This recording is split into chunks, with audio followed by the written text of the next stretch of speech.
Hey guys, we're going to be going back to Wicked Weapon for 3 more clears. Now none of these are specifically a budget run. This is just hopefully to give you some more ideas of how to beat the fight with all missions.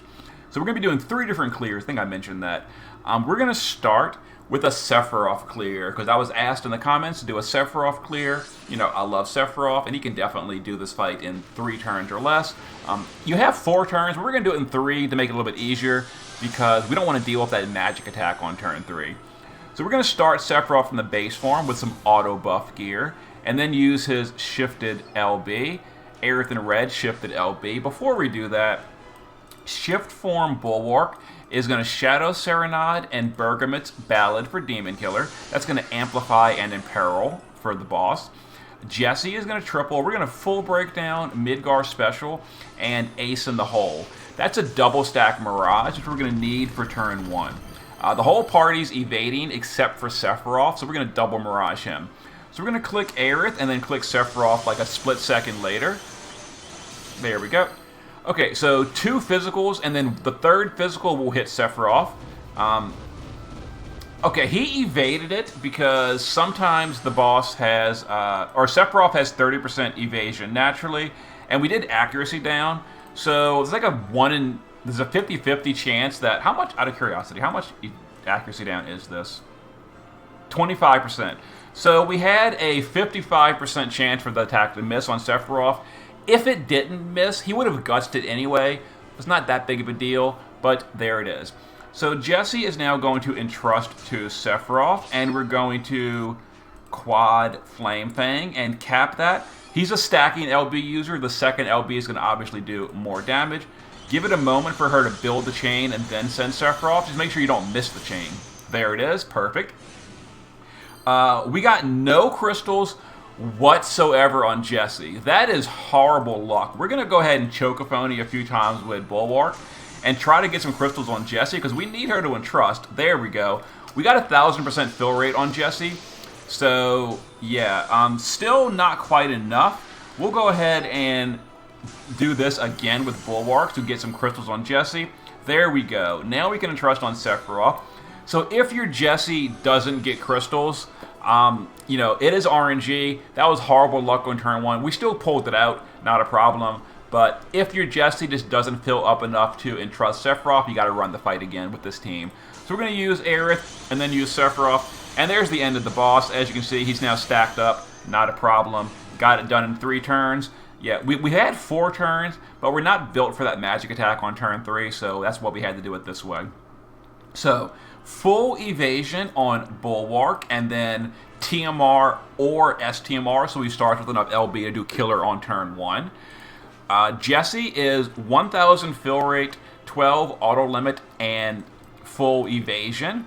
So she is the entruster, so you do need a little bit of luck for her to get crystals, but there's the build we're doing, Call of the Wild and Paintbrush for even more LB stuff. She's the 83 breaker and the double Mirage on turn 1. There is 3 physicals on turn 1, but we've got accuracy down and all that. So Aerith and this just full evasion, and she's a tagger and a buffer. Sephiroth in the base form is using Saintly Castle and Wisdom of Hest. That's for the auto physical and auto general mitt in case we didn't evade the 3rd hit of that turn 1 attack. If we didn't, it probably would have triggered his guts. That's okay. So Dragon and Demon is a bad combo for Sephiroth. He doesn't really gear for these very easily. Here's the gear we did use. 300 LB, only 250 Dragon and 200 Demon Killer. So we're missing 150% killer. It was still fine. We still got it in 3 turns. And we only used an 83% break from Jesse. We didn't use like a big break at all. If we had used a big break, it would have been obviously an easier clear. But this is enough. And if your Sephiroth is strong, that's how you can do the fight with just a Sephiroth. Now, if your Sephiroth is not strong enough, let's try a different clear. So another clear we can do is Dark Rain.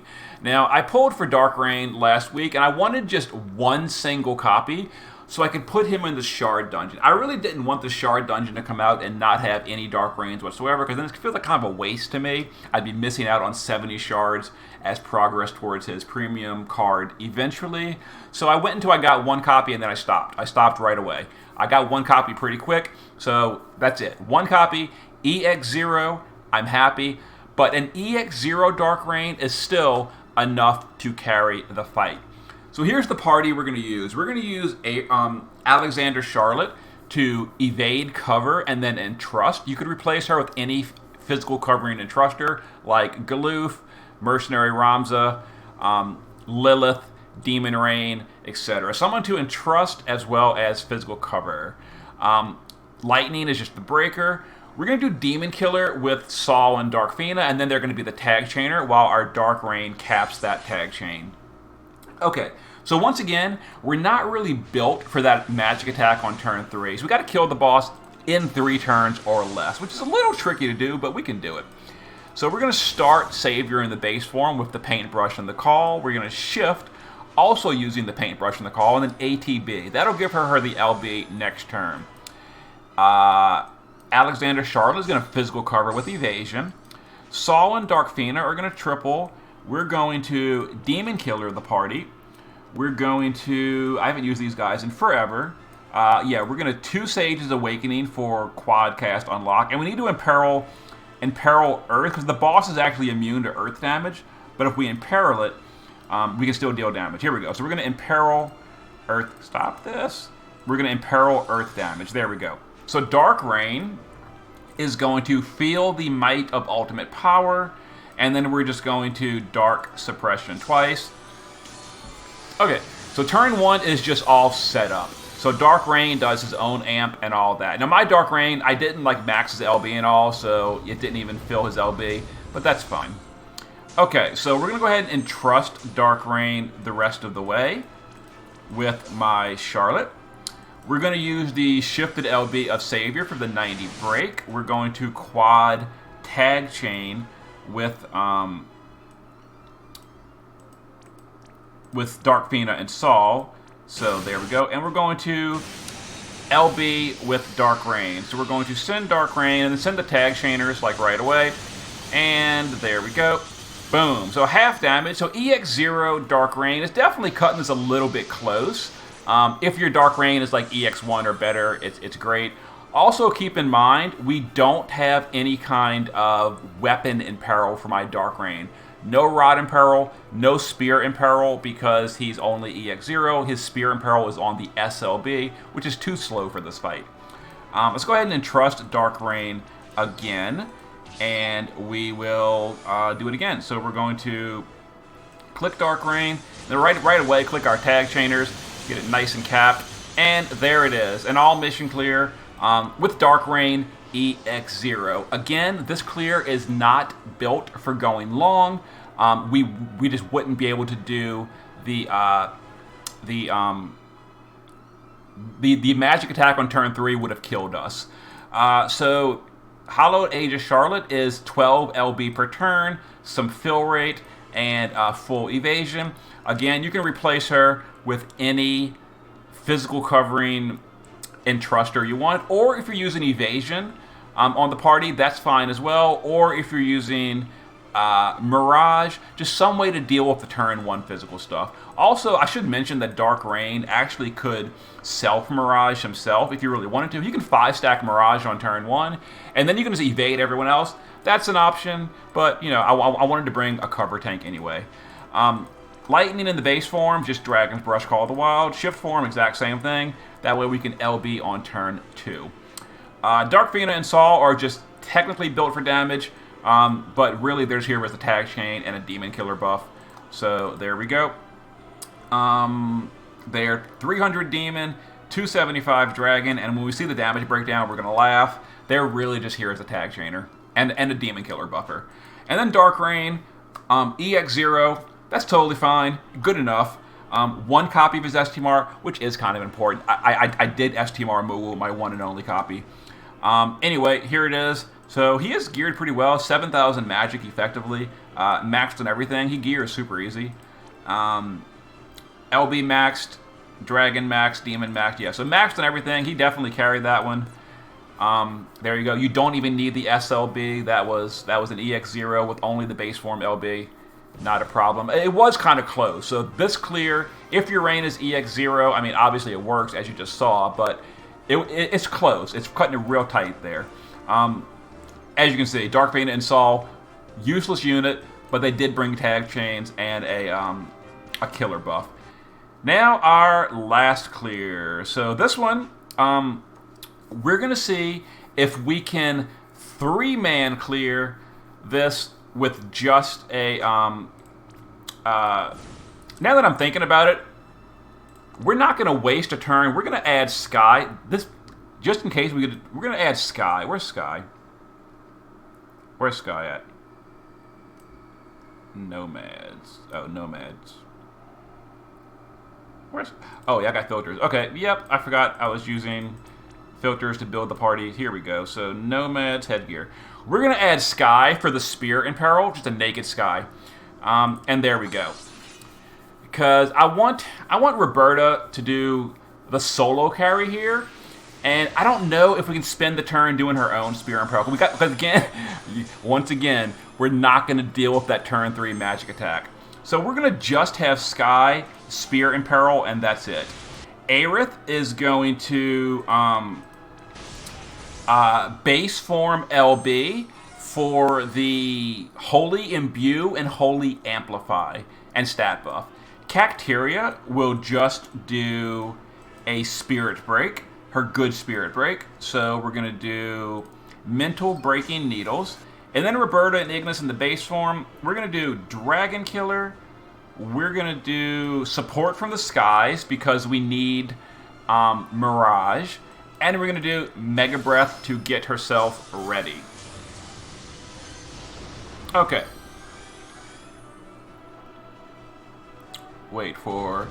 So we did 5-stack Mirage, which is perfect. Okay, now Cacteria from an Esper is going to imperil the boss because we don't have a good Holy Imperil on this party, so there we go. And now Reberta is just going to go all in for Mystic Breath. So we'll just Mystic Breath a few times, and we'll see if she can carry this fight in...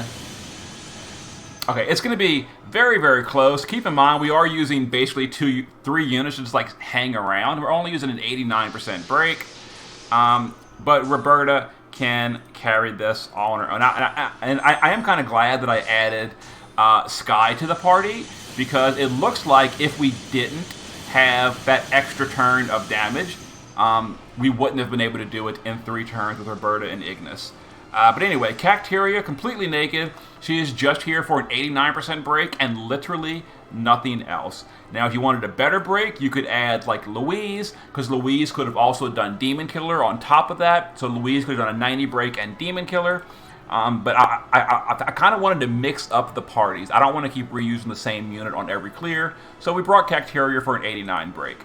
Aerith, she is just here for the Holy Imbue and Holy Amplify. And I should mention Cacteria is on an Esper for the Imperil spell, for a 100% light Imperil. Yeah, Aerith completely naked, just here for the Holy Imbue, Holy Amplify.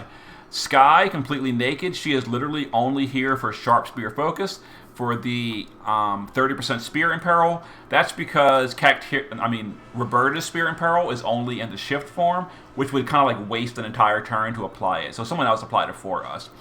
And then Reberta and Ignis didn't use the Shift form. Base form, EX2, double STMR, geared really well. So she carried the fight all by herself. There we go, in 3 turns. Max Demon and Max Dragon. So there it is. Now, we could have added things like, for example, I could have geared Sky for damage, and then after doing the Spear Imperil, I could have, like, jumped or something. I don't know. I could have done something. I could have used her to chain. I could have used something, or I could have just added other units or whatever. But, you know, I wanted to do it that way. So there it is. There is 3 different clears on the Wicked Weapon. Now tomorrow I will go through and try to think of like some real, actual, legitimate budget ways to do that. I realized all 3 of these used, you know, like premium units, a bunch of STMRs, etc. But I wanted to give you guys some more ideas of how to do that fight. I already forgot the name. The Wicked Weapon. So, okay. See you tomorrow for hopefully a more accessible budget run. See you then.